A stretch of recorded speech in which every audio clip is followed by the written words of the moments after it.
Seja bem-vindo ao Sapiens Science Podcast, que tem a finalidade de facilitar a divulgação da ciência.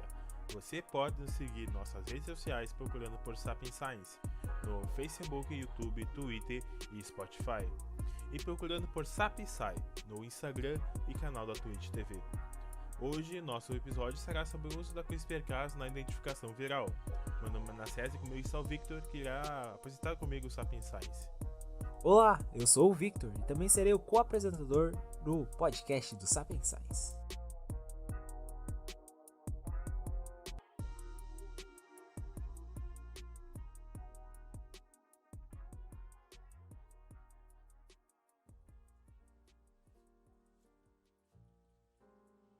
É isso aí.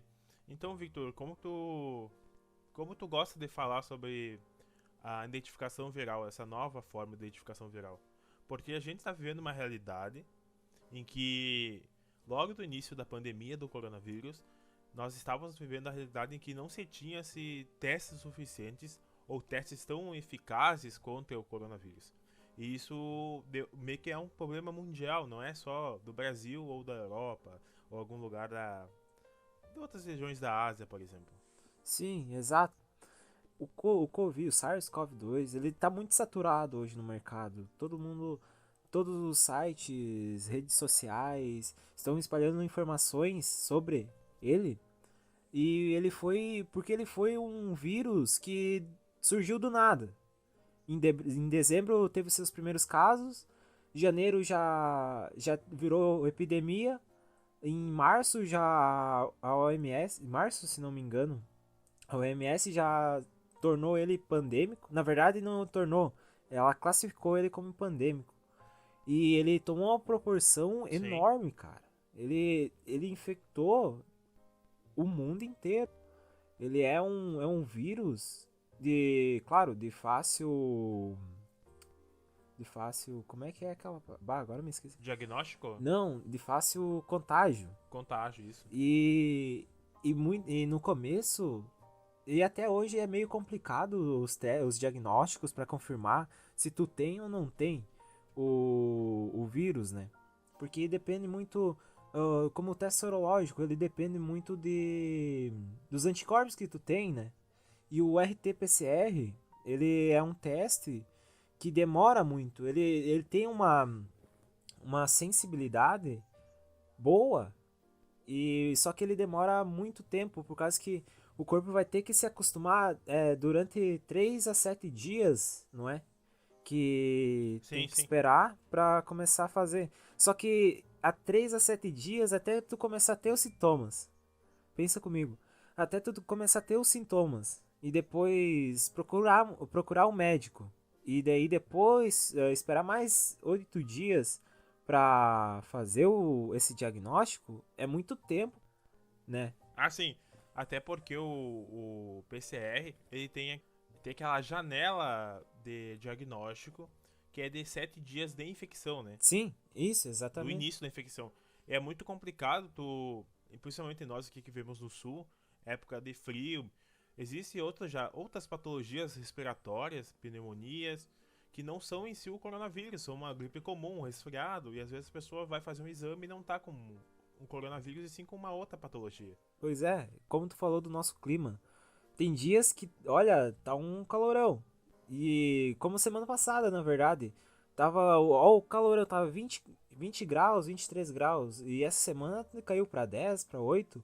Então é muita variação de temperatura, e isso, na minha opinião, eu acho que agrava por causa que é muita mudança de clima e o corpo meio que ele vai tentando se adaptar e querendo ou não, tu meio que se descuida e pode pegar mais facilmente esses vírus que tem. Não só o Covid, mas como as outras viroses que tem, a gripe, essas coisas, né?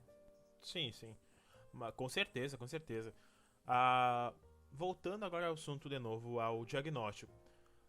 O PCR em si, ele é atualmente o melhor padrão, ou o melhor parâmetro que você tem para identificação, né? Isso, exatamente. Sem falar daqueles testes, os testes rápidos, né, que não funcionam. Ou tem uma chance muito mais alta de dar um falso negativo ou um falso positivo.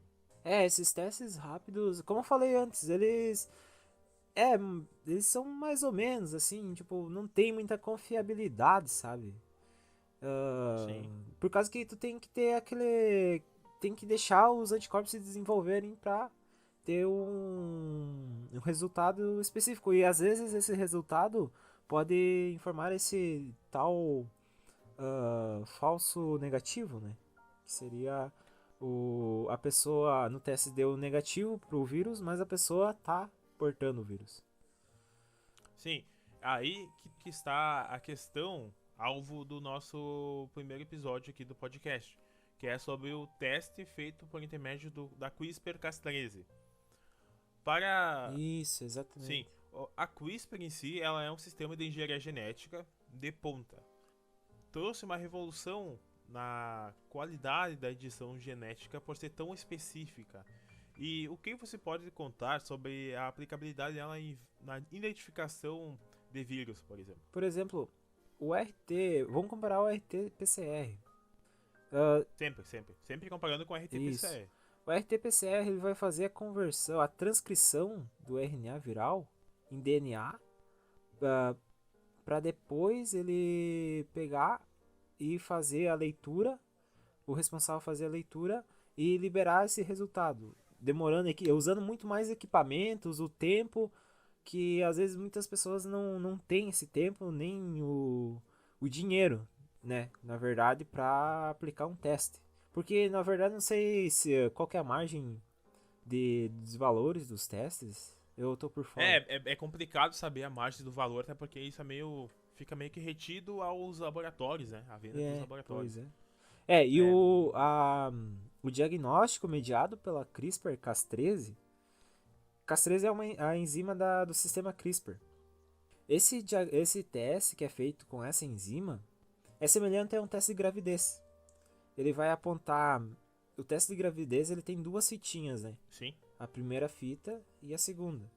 No diagnóstico com a Cas13, se após a leitura da amostra do paciente, a primeira fita apontar, o paciente não está portando o vírus. E se apontar a segunda fita, o paciente está portando o vírus. Qual que é o desenvolvimento desse teste? Vai ser coletada a amostra do Sim. paciente. Essa amostra do paciente vai passar por uma amplificação de RNA. Então, ou seja, o RNA que está na amostra, o RNA do paciente vai ser amplificado. E após assim, a enzima Cas13 cadastrada com esse RNA viral, ela vai pegar e vai detectar, ela vai pegar e vai procurar esse RNA viral que é do paciente. Ela está cadastrada como se fosse um imã. Na verdade, ela vai ser atraída por esse RNA viral que está na amostra do paciente.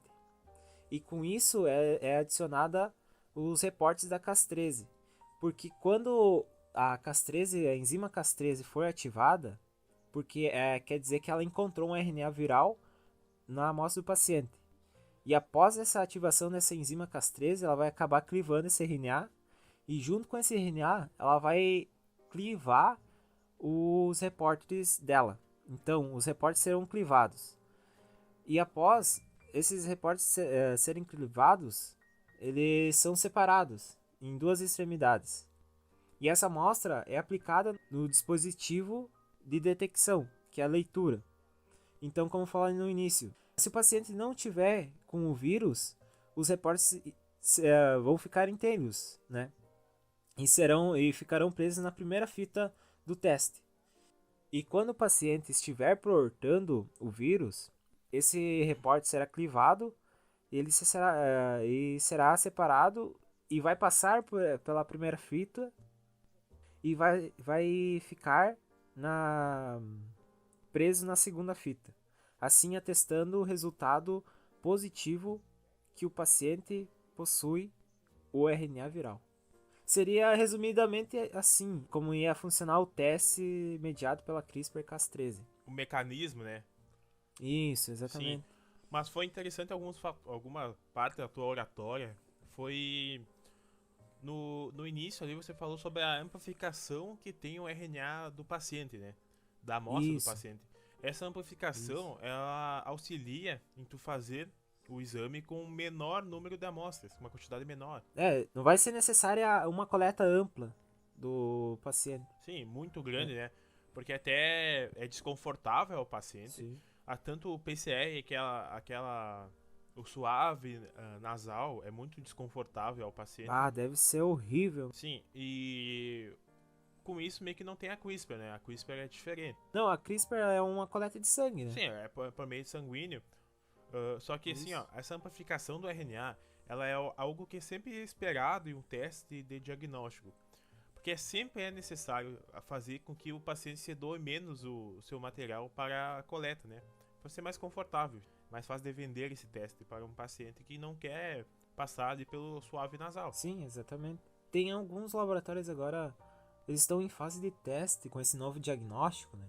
Mas dele seria interessante porque ele usa muito menos equipamento, ele é muito menos caro do que a RT-PCR e ele leva uma margem de tempo muito baixa comparando a RT-PCR, né? Sim, até a própria definição de que é o método Sherlock, ela é um teste rápido, né? Isso. E eu esqueci de falar, teste Sherlock ele foi criado pelo Feng Zhang, um cara muito inteligente, né? Sim, é um mecanismo fantástico. A CRISPR em si ela é um mecanismo simples comparado com outros antecessores.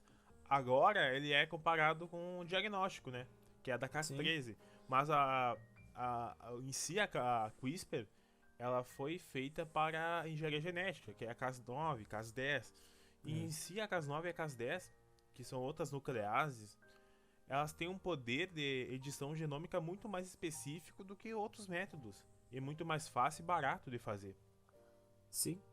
E a CRISPR, ela tá aí no mercado para revolucionar, na verdade, né? É uma revolução, tanto para a agilidade do processo da identificação, quanto no bolso até dos Sim, pacientes ou do mercado em si, né? Porque os governos que verdade. compram esses diagnósticos. Sim, sim, exatamente. Ah, só que aí fica uma parte ética também, que será um assunto do próximo podcast, dos próximos podcasts, que a gente também irá discutir sobre a ética. Sim, os próximos episódios do podcast a gente pode vir a questionar sobre a CRISPR, só que em vez de diagnóstico viral, usar ela como engenharia genética e discutir o que é ético se usar da CRISPR e como se usar a CRISPR. Porque até uns anos atrás estavam falando em criar super-humanos. É, exatamente. Aí já mexe um pouco com a natureza humana, né?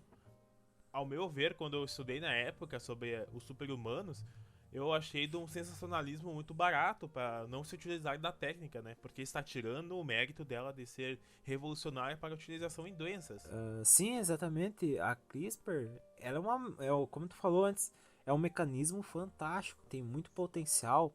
Ela é o potencial que vai, acredito eu, que vai revolucionar e vai solucionar muitos problemas do nosso futuro. Por causa que ela não vai só ser aplicada em humanos, em patologias, em engenharia genética. Ela vai ser aplicada em engenharia de alimentos, de combustíveis. É uma ferramenta universal. Sim. Não, mas esse fato que tu veio a falar sobre a utilização da CRISPR não só em vegetais, como em animais, é ser dado porque ela é muito segura. Já houve engenharia genética, pasmem senhores, por meio de bombeamento de radiação em sementes, plantas, para tentar haver uma mutação benéfica. Nem sempre isso dava certo, só que algumas vezes dava ali algum experimento mais legal, interessante para a usabilidade, né? Sim, exatamente. É, como tu falou, ela já teve muitas experiências que foram muito mais prejudiciais, né? Mas isso será um assunto para outro podcast.